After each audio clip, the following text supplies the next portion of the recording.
Hello, नमस्कार, सलाम, सत श्री अकाल, जय भीम।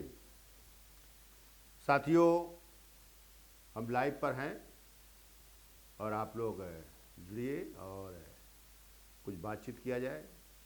आज करीब तीसरा दिन है हम लोग लाइव पर नहीं रहे, चूँकि मेरी माता जी की डेथ हो गई थी, परिनिर्वाण हो गया उनका, इसलिए हम नहीं रह पाए, लाइव पर बातचीत नहीं हो पाई। आज हम लोग लाइव पर बात करते हैं। आज देश में जो एक संघर्ष का जो बिगुल बज रहा है, जो देश में मानव को मानव से अलग करने का जो स्थिति पैदा हो गई है, आज उनके अधिकारों से अलग किए जा रहे हैं। आज तमाम प्रयास हो रहे हैं, पक्ष विपक्ष दोनों अपने में संघर्षों में हैं कि इस देश में जो तमाम कानून ऐसे बनाकर उनको अलग किया जा रहा है, तो जैसे CNRC वाला उसमें, और आज किसान जो आंदोलन चल रहा है, तो इसके लिए संघर्ष लगातार हो रहे हैं। आज देश में जो सरकारें हैं वो केवल सरकार चलाने के लिए ही काम करती रहती हैं, और वो देश के लिए जिसलिए चुनाव के माध्यम से, लोकतंत्र के माध्यम से, लोकतंत्र के सीधा जो समीकरण है, जो उसका जो समन्वय स्थापित किया गया है, जो लोकतंत्र को लाया गया है कि सबका प्रतिनिधित्व रहेगा, सबकी भागीदारी रहेगी और किसी की भी बात को रोका नहीं जाएगा, वो वहां तक सुना जाएगा, विचारों को समझा जाएगा, और लोगों का अगर हित में है, बहुसंख्यक के हित में है, तो उसे लागू किया जाएगा। लेकिन वो स्थिति खत्म कर देते हैं जब चुनाव से जीत कर सरकार बनाते हैं, तो वो तमाम घोषणाओं को भी जुमला करार दे देते हैं, और तमाम घोषणाएं नई तरीके से जो एकाधिकार का जो श्रेष्ठता का आधार है, जिसे इस देश में ब्राह्मणत्व का कहा जाता था, ब्राह्मणत्व है और मनुवाद का सिद्धांत है, या इस देश में नए सिरे से जो आज राष्ट्रीय भागीदारी के अनुसार विकृत सामाजिक व्यवस्था का आधार जो बनाया गया है। आज विकृत मानसिकता जो देश में बहुत लोगों के साथ पहुंच गई है, लोगों के माइंड में ऐसा कंसेप्ट बन गया है कि जो दूसरे के अधिकारों से रोकने के लिए और अपने अधिकारों को कैसे स्थापित किया जाए, उनके अधिकारों को छीनकर अपने अधिकारों को स्थापित किया जाए, ये प्रवृत्ति इस देश की अब लगभग पूरे समाज में, पूरे देश के लोगों में पैदा हो गई है। क्योंकि आज देखा जा रहा है कि जैसे जो विकृत सामाजिक व्यवस्था है उसको लागू करने वाले मनवादी सिद्धांत वाले लोग, वो लगातार उस पर काम कर रहे हैं। इधर ये काम तो उसको रोकने के लिए कर रहे हैं, लेकिन जो प्रतिक्रिया है, जो ऐसा लगता है कि वो उनको डिमोलिश करने के लिए एक नए सिरे की एक विकृति पैदा हो रही है। इसे अगर खत्म करना है तो लोगों को हम उस जो नफरत है, जो विकृतियां हैं, उसको उस प्रतिक्रिया के आधार पर नहीं, हम उसे प्यार मोहब्बत के तहत, उस समान सामाजिक व्यवस्था के तहत, या लोगों को अधिकार से जोड़ने के तहत हम उसे खत्म करने का काम करें, जिससे एक नया समाज तैयार हो जो लोगों के हितों के लिए, लोगों के एक दूसरे से मेल मिलाप करके इस देश में अपना सर्वाइवल करें और इस देश के विकास से जुड़े और लोगों का विकास हो।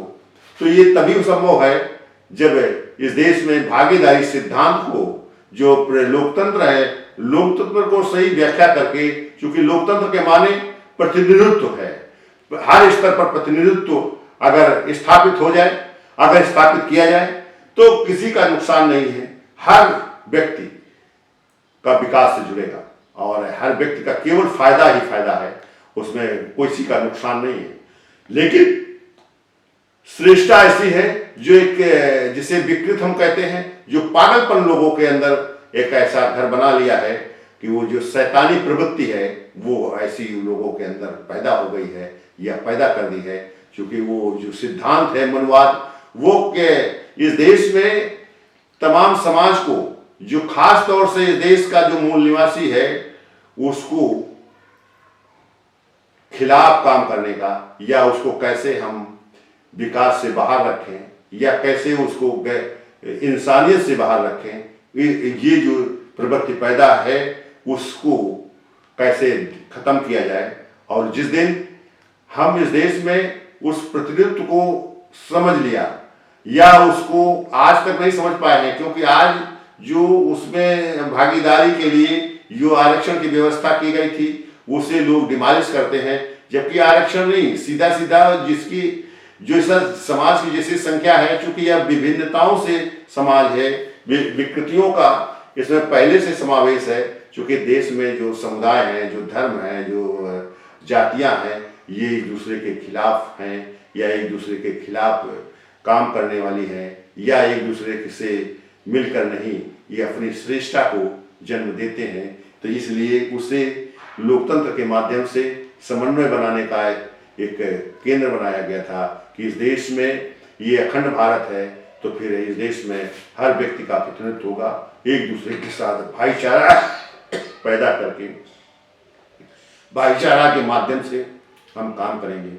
विकास को किसी के रोकेंगे नहीं, जो विकास से छूट रहा है उसे विकास में जोड़ने के लिए हम काम करेंगे, हम सहभागिता करेंगे। इसलिए ये जो आरक्षण की व्यवस्था है, जो ये प्रतिनिधित्व का जो आधार है, तो ये इसीलिए स्थापित किया गया था कि जो व्यक्ति, जो लोग छूट रहा है विकास से, उसको हम विकास में लाने के लिए इस रास्ते का अपनाएंगे, ये इसलिए था। लेकिन आज जो समाज छूटा हुआ है वो भी इस बात को नहीं समझ पा रहा है, वो भी सीधे ताल ठोक रहा है, सीधे लड़ने के लिए तैयार है। आज वो ताकत को नहीं समझ रहा है, आज उसके पास सबसे बड़ा ताकत अगर है तो वोट की ताकत है। अगर इसको सही मायने में समझ लें और उस व्यक्ति को नेतृत्व दे जो उनके लिए काम करे, जो आज सबके लिए काम करे, जो आज लोगों में श्रेष्ठता को खत्म करने का काम करे, सबको लोग समान सामाजिक व्यवस्था को स्थापित करने का काम करें, सबको रोजगार से जोड़ने का काम करें, सबको विकास से जोड़ने का काम करें। तो ये राष्ट्रीय भागीदारी एक आंदोलन है जो इस देश में तमाम संगठनों, तमाम पार्टियों को एक समन्वय स्थापित करने का एक संकेत देता है, एक शिक्षा देता है, एक उसमें कार्य करने की प्रवृत्ति देता है। लेकिन इसे लोग नहीं समझ रहे हैं।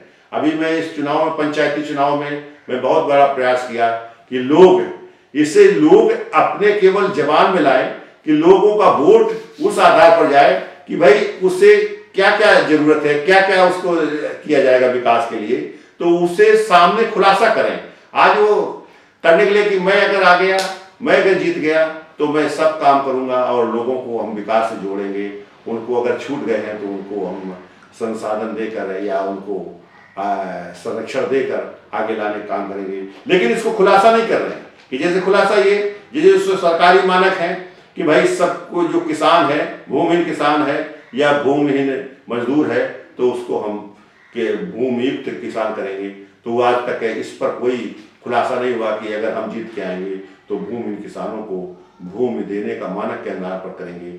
जहां जमीन अगर नहीं उपलब्ध है, जो जमीन नहीं है, तो उसे हम जो तमाम सरकारी भूमि है, जो ऊसर जंगल या जो नदी नाला तालाब है, अगर हम जमीन नहीं है तो उसके बारे में उसको हम देकर उसको इस देश का हिस्सेदार बनाएंगे। मानक का रेशियो बढ़ जाएगा, जैसे कि जो असिंचित जमीन है या जो ऊसर जंगल है उसके मानक बढ़ाकर जो सरकारी प्रावधान है वो उसके आधार पर उसे करेंगे। तो ये देश में अगर वो हिस्सेदार बन जाएगा तो बहुत बड़ी समस्या का समाधान हो जाएगा। फिर लोग उसे हिस्सेदार समझेंगे।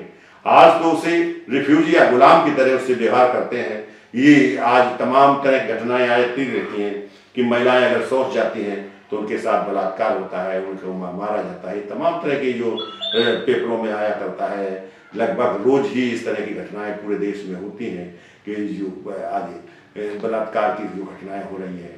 आज जो लोगों से जो जाति के आधार पर, धर्म के आधार पर जो उत्पीड़न करने की जो समस्या पैदा है, ये इसीलिए पैदा है कि वो देश का हिस्सेदार नहीं बन पाया है। उसके अंदर खुद का जो है ये स्वाभिमान नहीं बन पाया है कि हम हिस्सेदार हैं। वो तो उसे मालिक समझ रहा है। आज वो उसी तरह से वो अपने दिल और दिमाग में बैठाए हुए हैं, जिसके कारण से उनके पर अन्याय अत्याचार होता है, उसको सहन करता है, उसका जवाब नहीं देता है। ये कारण यही है। तो सबसे बड़ा कि प्रतिनिधित्व को पूरी तरीके से समझकर हम हर स्तर पर लागू करने का काम करें। और अगर हम इस चुनाव में अगर हम ये बात सही कह दें कि भाई जिसके पास रोजगार नहीं है, तो अगर 15 लाख रुपए देने की घोषणा करते हैं तो हमें बिना ब्याज के हमें उसे वास्तव में देने का काम करें। संसाधन के रूप में हम अगर इससे सबको रोजगार देने का काम करें, नौकरी देने का काम करें, वो भी मासिक वेतन एक न्यूनतम स्थिति होनी चाहिए। जैसे हमने 15,000 का जो किया, आज सरकार भी उसे स्वीकार कर लिया। 15,000 कम से कम उसका वेतन होना चाहिए। आज उसको जो वृद्ध विकलांग विधवा हो गए हैं उनको जो है भाई पेंशन होनी चाहिए। ये न्यूनतम पेंशन 10,000 रुपया पेंशन होनी चाहिए। तो ये सरकार को देना है। सरकार मानक बढ़ाती है लेकिन मानकों का जो पालन नहीं करती है।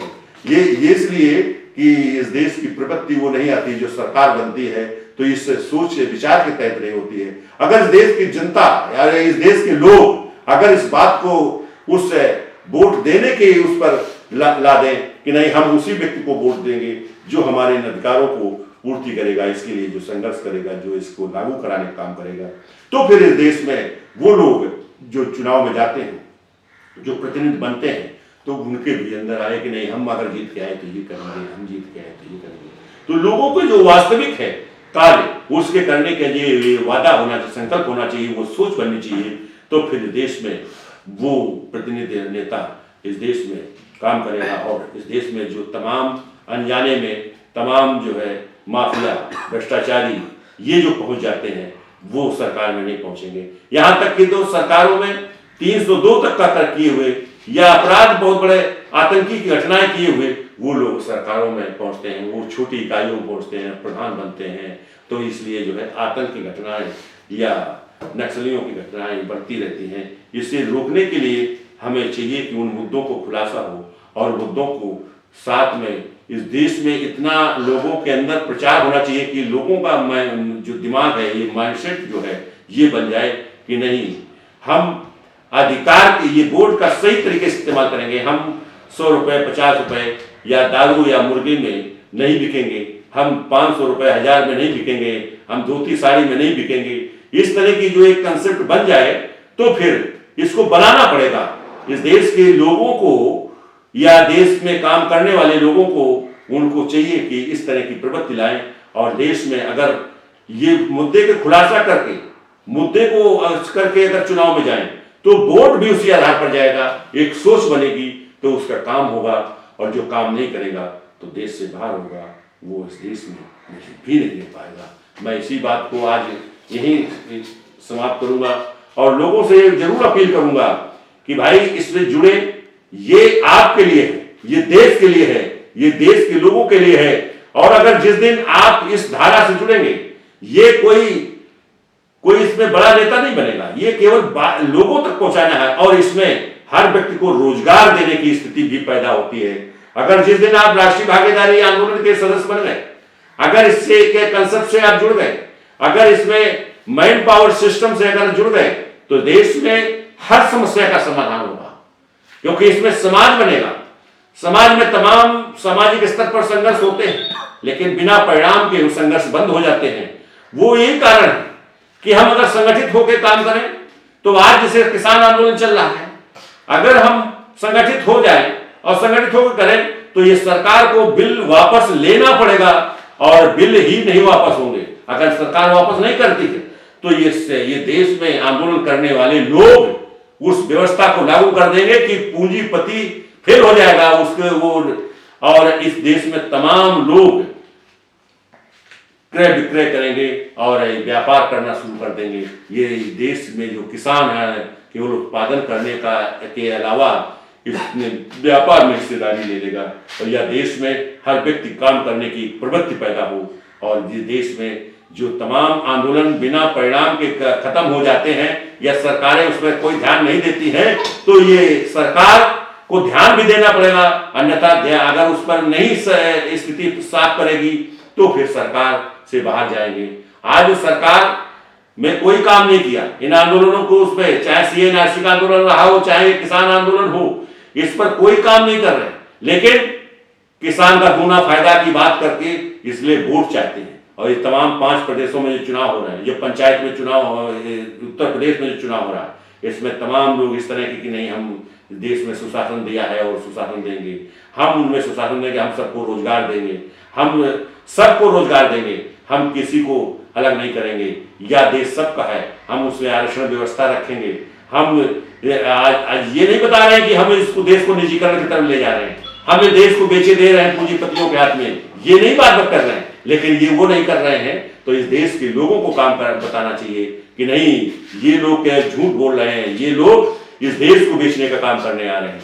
तो इस तरह से हम अगर इस राष्ट्रीय भागीदारी आंदोलन के साथ खड़े हो जाएं और जुड़े जाएं, तो फिर हर समस्या का समाधान होगा। जो पार्टी चला रहे हो चलाइए, जो आप संगठन चला रहे हो चलाओ, लेकिन अपने अधिकार के लिए और समन्वय को स्थापित करने के लिए आप राष्ट्रीय भागीदारी के साथ आइए और आप हर शक्ति को कई गुना प्राप्त करेंगे।